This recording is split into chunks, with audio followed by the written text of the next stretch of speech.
তো আজকে আমি বানাবো কপির পকোড়া। তো তোমাদের সবাইকে মিষ্টি চ্যানেলে ওয়েলকাম। তো চলো শুরু করা যাক। তো প্রথমে আমি একটা পাত্র নিয়ে নিয়েছি আর কপিটাকে আমি এভাবে করে কুচিয়ে নিয়েছিলাম। তারপর এখানে দিয়ে দিয়েছি আমি আলু গ্রেট করে রেখেছিলাম, সেটাও দিয়ে দিলাম। আর দিয়ে দিলাম পেঁয়াজ কুচি, তারপর দিয়ে দিলাম ধনেপাতা কুচি, আর দিয়ে দিলাম কাঁচা লঙ্কা। তারপর দিয়ে দিলাম একটু আদা রসুনের পেস্ট, একটু জিরের গুঁড়ো, একটু গরম মশলার গুঁড়ো, একটু লঙ্কার গুঁড়ো, আর দিয়ে দিলাম একটু সবজি মশলা আর একটু হলুদ গুঁড়ো। সবজি মশলাটা দিলে কিন্তু খুবই ভালো লাগে। তো তারপর দিয়ে দিলাম স্বাদ মতো লবণ। তারপর এটাকে কিন্তু চেপে চেপে ভালো করে মাখতে হবে।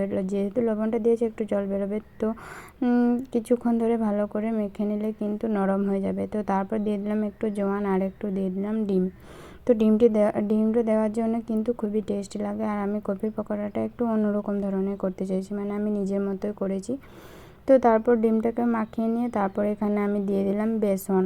তো বেসনটা দিয়ে অল্প অল্প করে দিয়ে মাখতে হবে। যখন একটু আঠালো ভাব চলে আসবে তখন জানবে যে এটা হয়ে গেছে। দেখো আমি অল্প অল্প করে দিয়েই কিন্তু এরকম একটা টেক্সচার করে নিয়েছি। তো তারপর আর কিছুই না, তেলটা গরম হয়ে গেলে এটাকে ভেজে নিতে হবে। এটা কিন্তু হাই হিটেই ভাজবে, এটা লো হিটে ভাজার দরকার নেই, হাই হিটে ভাজলে হবে। আর তোমরা চাইলে লো হিটেও ভাজতে পারো। তো আমি হাই হিট করেই ভেজেছিলাম। তো দেখো কত সুন্দর কালারটাও চলে এসছে। তো এভাবে করে আমি সবগুলোকেই ছেঁকে নিলাম। তো তারপরের ব্যাচটাও আমি দিয়ে দিলাম। তো এই তো দেখো কত সুন্দর লাগছে না। তো তারপরে এটাকে আমি একটা প্লেটের মধ্যে নিয়ে নিলাম।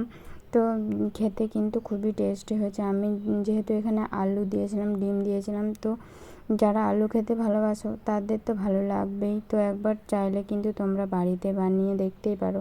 তারপর আমি ওপর দিয়ে দিয়ে দিয়েছিলাম একটু চাট মশলা। তো তোমাদের কাছে কেমন লাগলো ভিডিওটা অবশ্যই জানাবে। আর ভালো লাগলে লাইক কমেন্ট শেয়ার করে দেবে। তো টাটা।